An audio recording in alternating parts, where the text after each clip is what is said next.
ചേട്ടനും ബാലും കൂടെ സ്റ്റേജിൽ കയറി പെർഫോം ചെയ്താൽ അവിടെ വലിയൊരു മാജിക് തന്നെയാണ്. വേറെ ലോകത്തേക്ക് നമുക്ക് എത്തിക്കും. അപ്പോൾ ഇപ്പോഴും സ്റ്റേജ് ഷോസ് ഒക്കെ ചെയ്യുമ്പോൾ ബാലുവിന് ചേട്ടൻ മിസ് ചെയ്യാറുണ്ടോ? ബാലുവിൻ്റെ ഒരു ഓർമ്മകൾ. സ്റ്റേജ് ഷോ അല്ല, മിക്ക ദിവസവും അവനെ മിസ് ചെയ്യാറുണ്ട് എപ്പോഴും.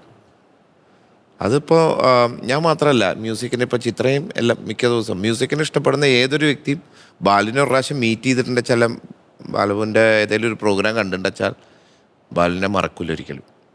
കാരണം അത്രയും വലിയൊരു ഹ്യൂമൻ പ്രസൻസ് അവൻ ഭയങ്കരമായിട്ട് ഇട്ടിട്ടുണ്ട്. പിന്നെ അവൻ്റെ പെർഫോമൻസ് പറയേണ്ട ആവശ്യമില്ല.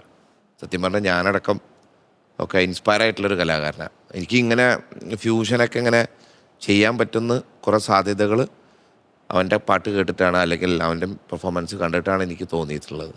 ശരിക്കും ശക്തി തെളിയിക്കാൻ പറ്റുന്ന ഒരു ആളാണ് നമുക്ക്. കാരണം ഞാൻ അങ്ങനെ അത് കണ്ട് ഞാനും എനിക്കും വളരാൻ പറ്റി.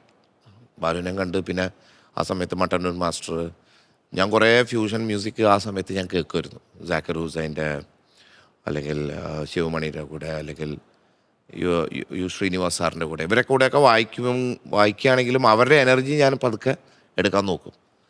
അപ്പോൾ നല്ലൊരു പോട്ടിയായിരുന്നു നമുക്ക്. പോട്ടി എന്ന് പറഞ്ഞാൽ നല്ലൊരു കോമ്പിനേഷനായിരുന്നു എനിക്ക്. അത് എപ്പോഴും മിസ് ചെയ്യാറുണ്ട്.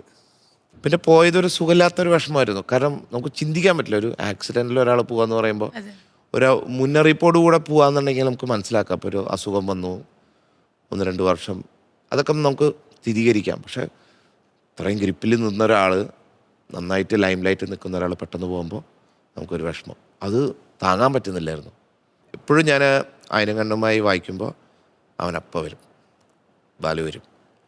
അപ്പോൾ എൻ്റെ കൂടെ വായിക്കണ ഫ്രാൻസിസ് ചേട്ടൻ, അല്ലെങ്കിൽ കൂടെ ഏത് വയലിനിസ്റ്റാണ് വായിക്കണം, അവർക്ക് മനസ്സിലാവും എൻ്റെ കിളി ആ സമയത്ത് പോയിരിക്കുകയെന്ന്. അപ്പോൾ ആറ്റ്സ് ഓക്കെ. പിന്നെ ചിലതൊക്കെ അങ്ങനെയാണ്, ചില ഒരിക്കലും മനസ്സിൽ നിന്ന് പോവാത്ത വ്യക്തികൾ, അങ്ങനെ മൊമെൻറ്റ്സ്. ഞങ്ങൾ കുറേ നല്ല മൊമെൻറ്റ്സ് ഉണ്ടായിട്ടുണ്ട് സ്റ്റേജിൽ. ഞങ്ങൾ കുറേ രാജ്യത്ത് പോയിട്ടുണ്ട് പെർഫോം ചെയ്യാൻ. അങ്ങനെ സ്റ്റേജിലെ മൊമെൻറ്റ്സും അല്ലാതെ കുറേ തമാശയും ഓഫ് സ്റ്റേജ് കുറേ തമാശയൊക്കെ നമുക്ക് ഉണ്ടായിട്ടുണ്ട്.